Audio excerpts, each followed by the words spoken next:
It's the go-home show for SummerSlam, so let's get through this quickly so we can witness the biggest party of the summer tomorrow. Hooray, party! Woo! Who's ready to party in Nashville?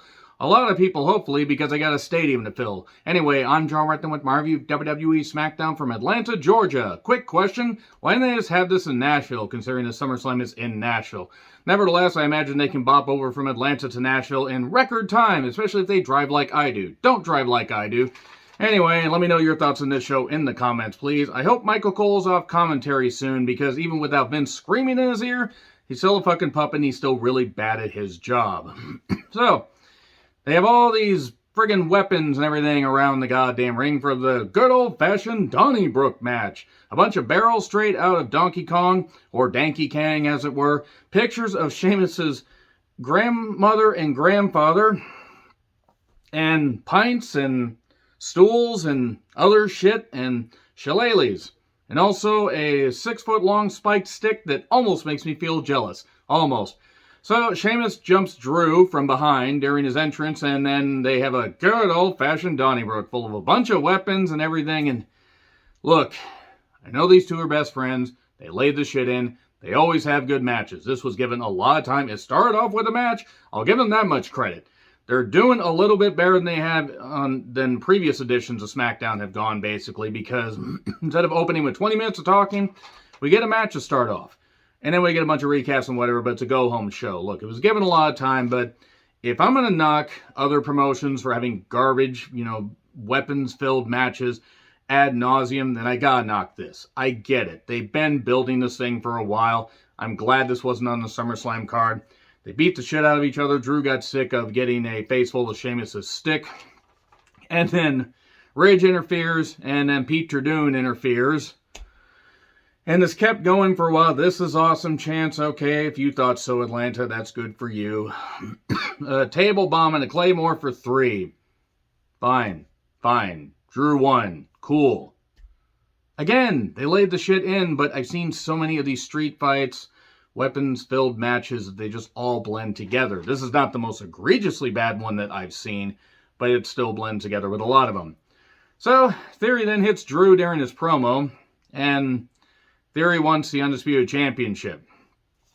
And if he wins the Undisputed Championship, then this company deserves to die. The stock deserves to tank into the goddamn ground.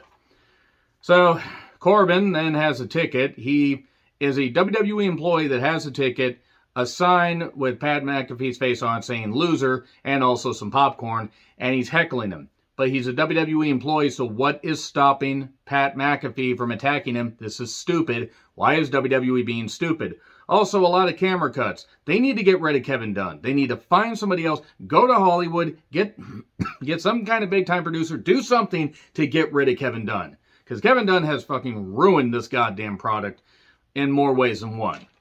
So anyway, but then again, he doesn't think some women are attractive enough. That stupid Bucky Beavertooth motherfucker. The fact that his mother didn't do the right thing and get rid of him. The fact that his father had the audacity, the caucasity as it were, to even think that producing Kevin Dunn was a good idea. They both should be brought up on capital charges, assuming that they are still alive. And if not, dig up their graves and slap their corpses around. So anyway, and make Kevin Dunn watch while you're at it.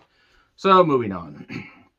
We get Corbin heckling Pat McAfee, and then we get recaps of the 6-man main event, and that's leading to the fact that Riddle was written off of television for some kind of fracture and anal bleeding. What? Wow. And then we get a SummerSlam card rundown. Corbin then, at one point, confronts McAfee and kicks him in the balls.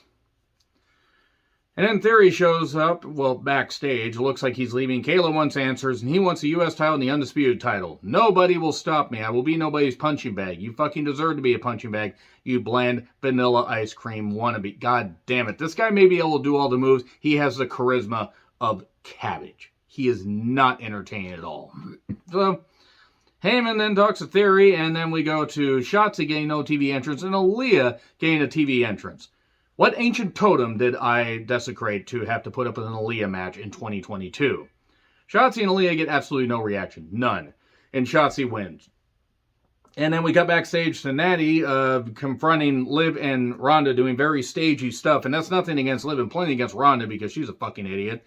But Sonya shows up because Sonya is tired of being beaten up. And she says to Natty, we're going to take care of them tonight.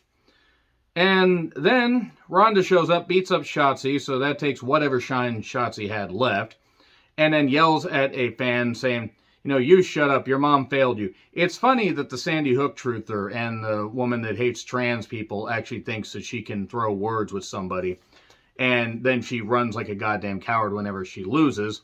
So yeah, Ronda, just gonna sit like Ronda's gonna watch it. But Ronda probably should just learn to shut up and remember her place is not in wrestling. It's somewhere else because she ain't good at this. And then we get Liv and Rousey the Raccoon against Sonya and Natty. And the crowd goes mild again. They gave the women 2 matches and this crowd didn't give a fuck. So, Rousey's makeup it was a crime in 25 states, 3 countries, and 1 colony on Mars that has not been discovered yet. Liv did most of this on her own, and then Ronda tags herself in, and the ankle lock, after very, very sloppy maneuvering, gets the win over Sonya. And then the Profits have no Blue Cup entrance. Sorry, Keir, but this is what you get for cheering for Baron Corbin. So then the Usos show up, and Jeff Jarrett explains the rules. Oh, will it be okay if I do this, if I do this, if I do this? Then they get in a brawl. Jarrett tells them to get it out of their system, and Jarrett eats a super kick, and he's pissed off at the Usos, and then Montez dives on everybody. And then we get the new Vicious Viking Raiders and New Day recaps. A lot of new going on here. And then Maxine Dupree, a.k.a. the former Sophia Cromwell, is backstage with Mansoor and Mace. I'm not calling them by the other stupid names. I'll call them by these stupid names. The beachwear stuff. Just release everybody. Fucking release everybody. This model gimmick is goddamn death. Whoever came up with it deserves to be slapped around just like that guy in Full Metal Jacket. While his family watches, preferably. And if it was somebody on creative, yeah, you need to fucking fire him is what you need to do. This is bad for wrestling. This is terrible. Yes, there have been worse things that have gone on in wrestling. But as far as TV presentation, this is fucking terrible. Just get rid of it. It's bad. Why? And they're doing it backstage, by the way, because they get booed out of the fucking building like they did the first time they did it. Because it was fucking terrible. Because it's a terrible use of talent. Not that Mansoor and Mace were ever going to be used all that well anyway, but this is somehow the worst thing they've done with them. This is worse than the group that used to call themselves Retribution. Now, New Day and the new Vicious Viking Raiders had a match that certainly existed, and then Xavier's Achilles got Pillmanized. I hope Kofi's all right after that double bomb maneuver because his head kind of bounced. But yeah, his Achilles got Pillmanized. I hope that Xavier's not hurt. Officials run out. Not a moment too late. SummerSlam card run down, and then Heyman hypes up the main event. Bork shows up. Theory attacks him, and it looks like Bork almost dropped Theory on his head a couple times. Just too goddamn bad if he actually did something bad to him. And then there you go. Bork wins. Bork wins. He wins a match that actually wasn't official. He stands tall at the end. He ain't going to stand tall tomorrow because Roman's going to win.